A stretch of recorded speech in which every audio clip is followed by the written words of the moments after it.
ನಮಸ್ತೆ. ಬೆಟ್ಟದ ನೆಲ್ಲಿಕಾಯಿಯಲ್ಲಿ ಬೆಟ್ಟದಷ್ಟು ಔಷಧೀಯ ಗುಣಗಳಿವೆ. ಈ ಬೆಟ್ಟದ ನೆಲ್ಲಿಕಾಯಿಯನ್ನು ಬಳಸಿ ನಮ್ಮ ರೋಗ ನಿರೋಧಕ ಶಕ್ತಿಯನ್ನು ಹೆಚ್ಚಿಗೆ ಮಾಡ್ಕೊಳ್ಳೋದಕ್ಕೆ ಒಂದು ಆರೋಗ್ಯಕರವಾದಂತಹ ಲೇಹವನ್ನು ಈ ದಿನ ತಯಾರಿಸೋಣ. ಮೊದಲು ಬೆಟ್ಟದ ನೆಲ್ಲಿಕಾಯಿಯನ್ನು ಶುದ್ಧ ನೀರಿನಿಂದ ತೊಳೆದು ನಯವಾಗಿ ತುರಿದಿಟ್ಕೊಳ್ಳೋಣ.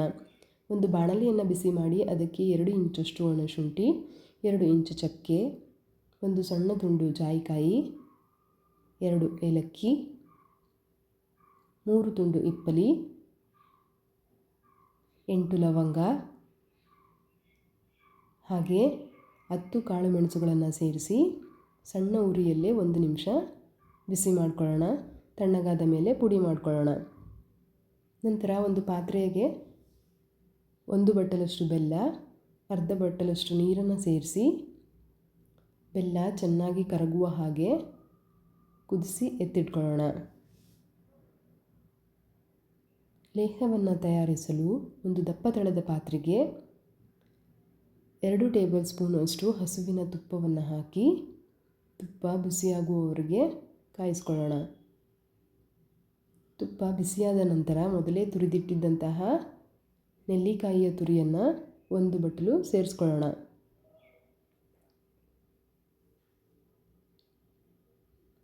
ನೆಲ್ಲಿಕಾಯಿಯ ತುರಿಯನ್ನು ಕನಿಷ್ಠ 15 ನಿಮಿಷಗಳ ಕಾಲವಾದರೂ ಹುರ್ಕೋಬೇಕಾಗತ್ತೆ. 15 ನಿಮಿಷಗಳ ನಂತರ ಈ ರೀತಿ ನೆಲ್ಲಿಕಾಯಿಯ ತುರಿಯ ಪ್ರಮಾಣ ಕಮ್ಮಿ ಆಗುತ್ತೆ ಮತ್ತು ಅದರ ಕಲರ್ ಸ್ವಲ್ಪ ಯೆಲ್ಲೋ ಆಗಿರುತ್ತೆ. ಈ ಹಂತದಲ್ಲಿ ನಾವು ಮೊದಲೇ ಕಾಯಿಸಿಟ್ಟಿದ್ದಂತಹ ಬೆಲ್ಲವನ್ನು ಸೇರಿಸಿ ಬೆಲ್ಲ ಹಾಗೂ ನೆಲ್ಲಿಕಾಯಿಯ ತುರಿ ಚೆನ್ನಾಗಿ ಹೊಂದುವಂತೆ ಕುದಿಸ್ಕೊಳ್ಳೋಣ.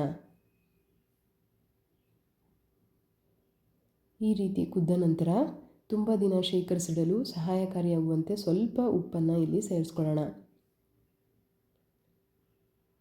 ಈ ರೀತಿ ಚೆನ್ನಾಗಿ ಕುದ್ದ ಮೇಲೆ ಮೊದಲೇ ಮಾಡಿಟ್ಟಿದ್ದಂತಹ ಮಸಾಲೆಗಳ ಪುಡಿಯನ್ನು ಇಲ್ಲಿ ಸೇರಿಸ್ಕೊಳ್ಳೋಣ.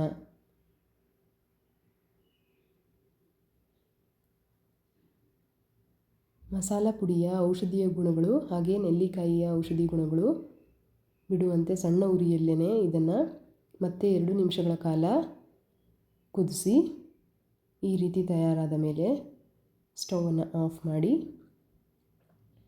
ತಣ್ಣಗಾಗಲು ಬಿಡೋಣ.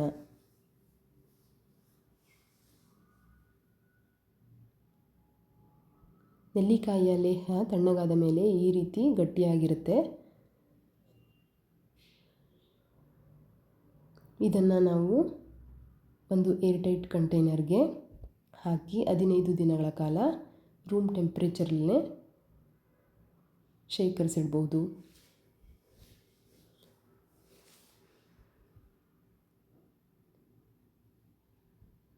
ಈ ರೀತಿ ಲೇಹವನ್ನು ನೀವು ಸಹ ತಯಾರಿಸಿಕೊಂಡು ನಿಮ್ಮ ರೋಗ ನಿರೋಧಕ ಶಕ್ತಿಯನ್ನು ಹೆಚ್ಚಿಸ್ಕೊಳ್ಳಿ. ವಂದನೆಗಳು.